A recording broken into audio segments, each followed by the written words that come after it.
What's up, YouTube? So I'm here with my two friends, and we're going to talk about the psychological concepts of happiness, which is so freaking damaging, and that psychological happiness is useless.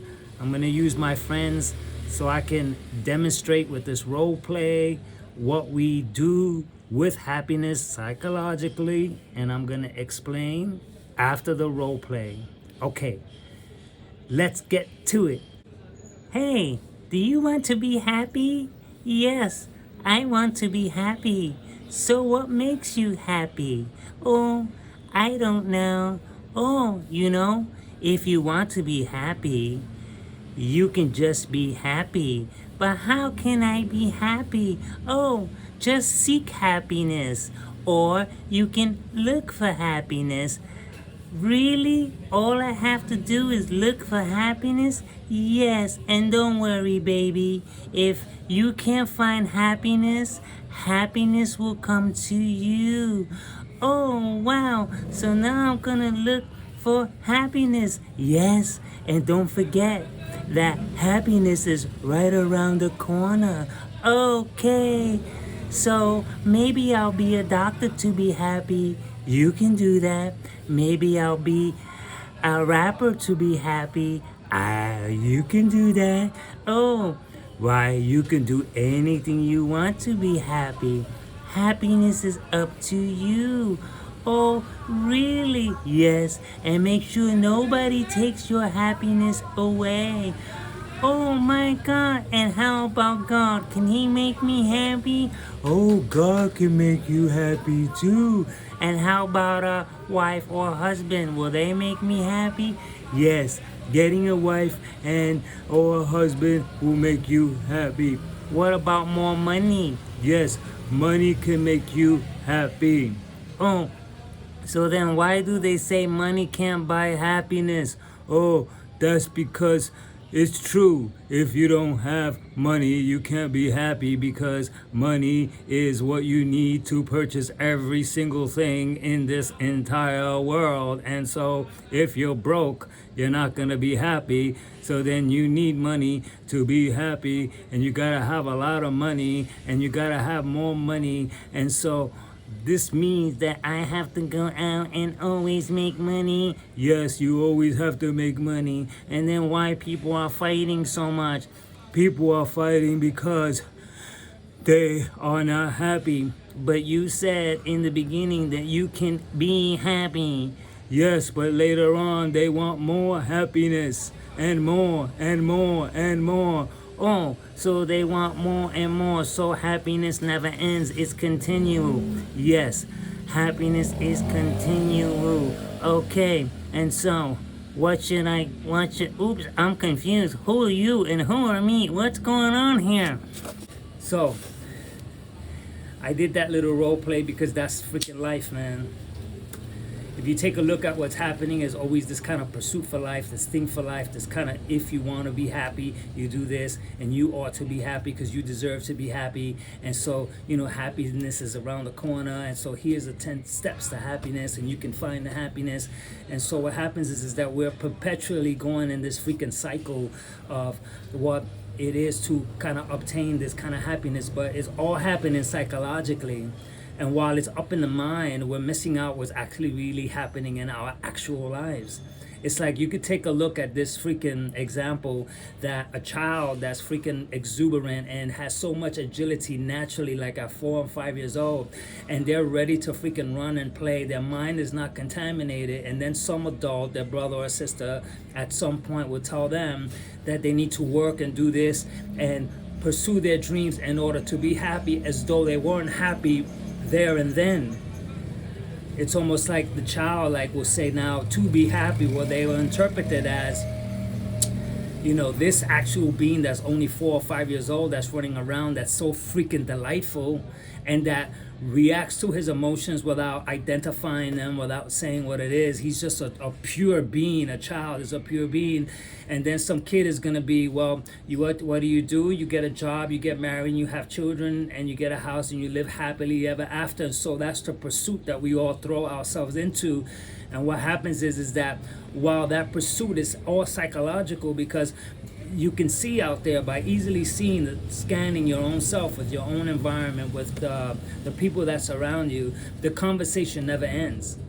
It's like, okay, so I was happy 25 years ago, or when I was married to this one, or when this happened, or when I lived over here, when I lived over here. So that what happens is that the happiness that we are seeking is via comparison. And so once comparison comes in, is that this guy has a bigger house, or he has a prettier wife, or he has a wife and I don't have a wife. And so now I don't have a wife, which means now I'm not happy, which means now I have to pursue a wife. And then if I don't find one, then this means that now I become depressed or whatever, and then go through that road because I'm not happy. And so what happens is that this cycle here is a never ending freaking scam of a psychological freaking torture. I can't even, it's going to get hard to explain, because this thing, we are taught never compare, right? Never compare to someone else's life to our life. And so, but we may say that to each other, but at the same time we say be happy. So that right there invites comparison, because in order for me to be happy, I have to compare at some point, at some level, because the scope of life is out there with people that have things that has generated a certain type of theme that creates the imagery of happiness. Like, I got this and so now I'm happy, and so now I got this and now I'm happy. I made my first million and so now I'm happy. And so this kind of thing is a perpetual ongoing debacle of constant. Are you happy? You deserve to be happy. Abraham Lincoln said that you can be happy just by deciding so. And so we continue with all the way to the point where a cappuccino can make you happy. And so I had to look at that freaking roller coaster of what we all do to each other ever since, like, I grew up. That's all I ever heard. And I had to pop out of that psychological mess and not use the concept of happiness anymore. I actually had to kind of feel what was actually going on in my actual life and just go based on that without the description of happiness anymore. And so the paradigm of happiness does not exist in my life anymore. It can't exist, because if it does exist, I'll be back into the trap of the whole thing of pursuing. If we look at the human being itself, we automatically are freaking driven to all kinds of different things, but naturally driven. Like, my life was driven towards music. And so I did music for 30 years. And so, but during that time, I was never happy, because I was comparing this singer to that drummer, and that drummer was better than me. And so this kind of thing with this life that I was living in, which was, when I look back, it could have been so freaking beautiful. It was actually trumped by all these ideas of, this guy has more money, I go to this house, he has a better house than me. And so I'm thinking like, oh man, I'm a failure. And I never really got to look at the beauty of everything that I've freaking had, was just the path that my life had taken, and that I'm an actually living being. And so if I decide to say to anyone, hey, you deserve to be happy, I'm already putting that person on the spot. And the reason why I'm putting the person on the spot is because that person that hears that from me, you deserve to be happy, is going to look for something. Even though they woke up and had a great meal, and that they have great clothes on, and they're healthy, and they're not freaking, there's really nothing to boo-hoo about. That question itself will already put them on the spot. And most likely, if I ask them, well, you deserve to be happy, are you? They'll go, well, life could be better. And because we're taught to compare. And so no matter how you slice it, this comparison thing will always put us in a position to, oh, in my younger years, those are the happy days, or that, or this, or that. And so the person right now that's saying, you want to be happy, you deserve to be happy, why not, happiness is around the corner and all those type of things, that person is going to say that for the rest of their life.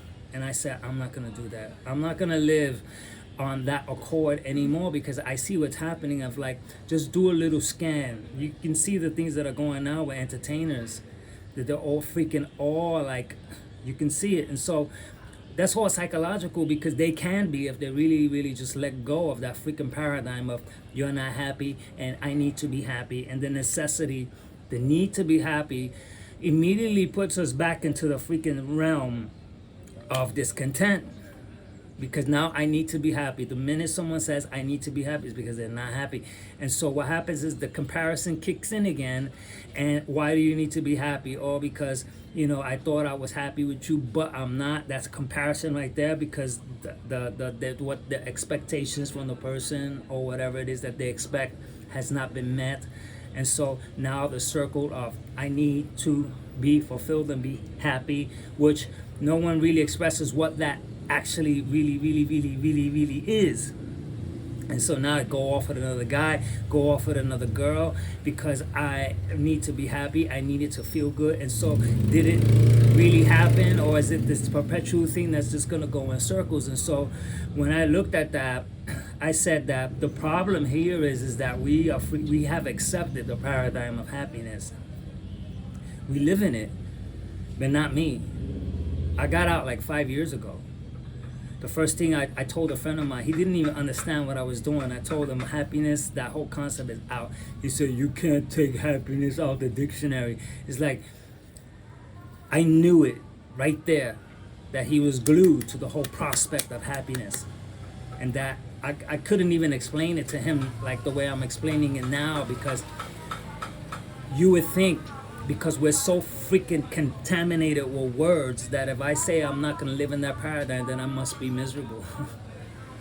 But that's not true. That's just a concept. I'm just using the word. But, if you look at my videos, you see me jumping around. And if you see me, my face, I'm like smiling. I look like I'm fed and I got my requirements met. Okay? I got out of that freaking nasty word of need and happiness, and that I want, and that I freaking... So once I did that, my life immediately changed, where I wake up ecstatic, because I'm not freaking in conflictual emotions. I'm sad and now I'm happy, and now I'm sad and now I'm frustrated, and now I'm sad. And so like where there is a part where there's a thing where maybe something gets jammed up in my life, I react to that at that moment. So there's a jam, and so I may do this, or I may go, oh, there's a jam. And so my reactions to that is the emotions that will come out from me naturally. Not that I have to get in a jam and then say, oh, I was so upset, and then this and that, because those are all verbalizations about the matter that I felt, that I feel that I have to articulate, because we live in that world of verbalization. And so this is why, like, so many people could look at someone else's life and say, I can't believe that you're freaking not happy. It's like, how did you get to a place where you're not happy and now you're depressed and you're drinking and you're freaking all sour, you're fat, and you're willing to, like, not look? Because if you look at your life, there's so many people. I'll tell you this freaking story that woke me up, that took me to what's making me sound like this, is that I went to Brazil, and so Brazil was already put in my mind psychologically that they were poor, and that I was going to go into the slum of the slums, right? And so that was my mind, and that was what my mind actually created, believed, and decided to fix. And so I flew to Brazil, and I was almost like feeling already sad. Without even being there, I was already sad. I was like, oh man, I'm going to the freaking slums of Brazil, man. It's like people are freaking starving. They got no money. And I was like, oh my God, maybe I should go help. I'll go in there and say, here, this is my attitude, because this is what I psychologically brought to the table. And so when I got there, the kids were freaking running around. The mom was hanging outside by the steps. They had freaking food everywhere. And like, the kids were looking at me, giggling, and they were jumping and running here. And the mom said, come on, come over here. And they had a lot to offer me. And I'm taken, because I went in there with a certain expectation that just wasn't so. And so I'm like, oh my God,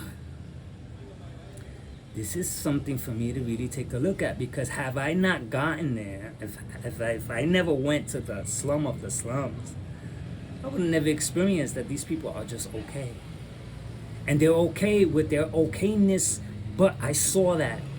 Now, if I start to talk to them about, are you happy? No, not happy, then they'll go into that whole thing which we've adopted. Because we seem to, no matter what we have, no matter how much fun we can have with life, as soon as the conversation of happiness comes in, it's bent. It starts to spiral away from the actualities that we just finished, stuff in our faces, having a really good time. The kids are running around. Everything is glory. And now we get into the conversation about happiness, and it goes right back to, you know what, you could be happy if you want to. Now we're in the psychological realm of living. And so this psychological realm of living has people freaking going for divorces.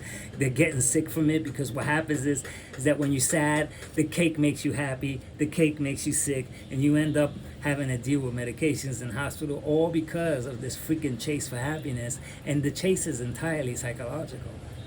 Because if any of us just like braced ourselves and just like took care of ourselves in the process, and felt the power of sadness that has an freaking immense power to actually transform us into moving forward.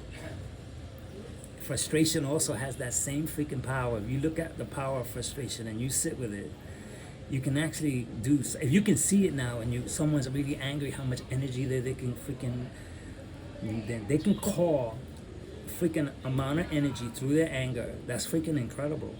I mean, I think I've seen sources where people actually can lift stuff that they can't lift on a normal basis, but they're angry, and so they can lift it. And so this is the power of that anger. But what happens is that anger is trumped, the sadness is trumped, all these emotions are trumped, because now it needs to be patched up by this freaking useless word, happiness, to freaking make it feel better by obtaining this, having more to eat, going out, getting drunk, looking for a way to feel better, sleeping pills. I knew a girl, she didn't want to be up for life, and so she was freaking taking this because she wasn't happy.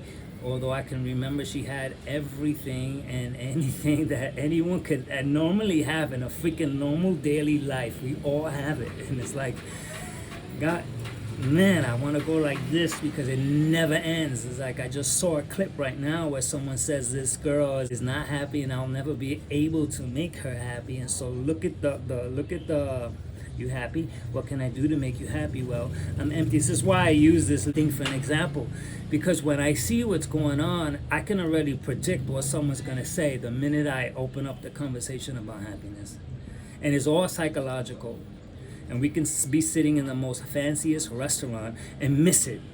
All because we're talking about the concepts that go freaking from one area to another area, the degrees of happiness and all these things, and all these happy things that we're supposed to acquire and have in life in order to be happy. A lot of it is a value system, because if I can portray myself as looking good and feeling strong, then I'm going to portray that I'm happy. And then we do that and then go home and say, well, I'm not really happy, it's all a facade. And then we go on that freaking cycle also. But the problem with this entire freaking scope of thing is that we're in the paradigm of happiness. The concept is out, man.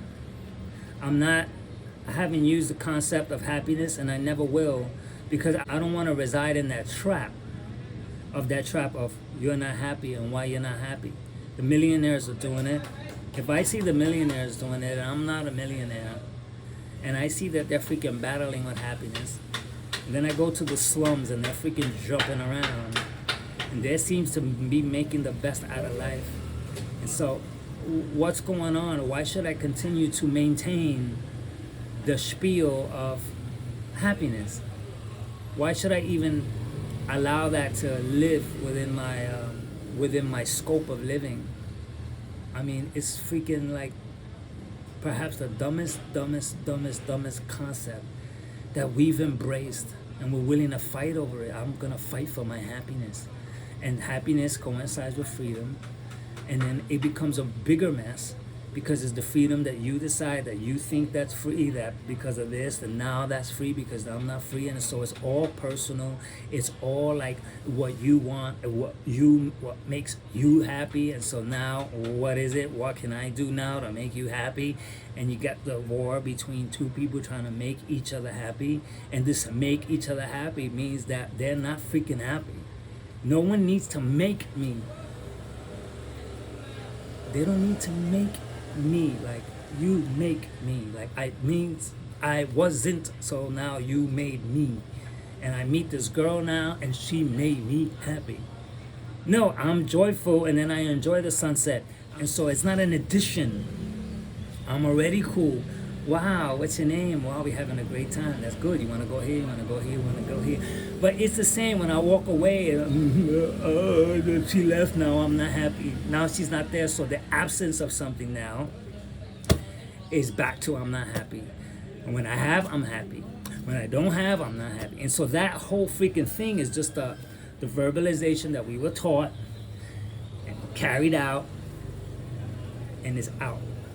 You have to try this. Because if you try this, you're going to wake up freaking ecstatic. Like, you're going to be like so happy because the battle of the conflictual feelings and us stepping on it, because we step on it, we'll have another coffee. If you don't feel like this, we'll have something to eat. Maybe you need to eat or go away. Shopping. Go shop. Because you'll feel better and you'll be happy. And then, yeah, you'll go buy the stuff. I got into an $80,000 bet with that concept. Because I was single for many, many portions of my life because my relationships were shit because of the be happy. And so to be happy, I went shopping, I bought things, I freaking went to freaking fancy dinners by myself. I would go to Benihana's 2-3 times a week. I freaking blew like so many freaking thousands of dollars per year, and it added up. And it's me just chasing this happiness through the obtainment of clothes and shoes, or just to spend money, because the act of spending money, just pure act of spending it, was a source of me getting some type of happiness from it, and showing off, paying things for people, for dinners and stuff like that would give me that level of like esteem that I felt that ought to. And so the chase for happiness actually put me in debt for so much money. And now this thing that go out to be happy, it actually brought me into a place where I'm trying to fry it up, trying to pay up such a big debt. And I'm like, now I look back and I say that you chased happiness, you psychologically got it, but then you realistically had to pay back all that money, and I did. And I've been like debt free for years now. But it's like, what the hell is going on? How did we adopt and accept such a concept like happiness? That's not freaking so, man.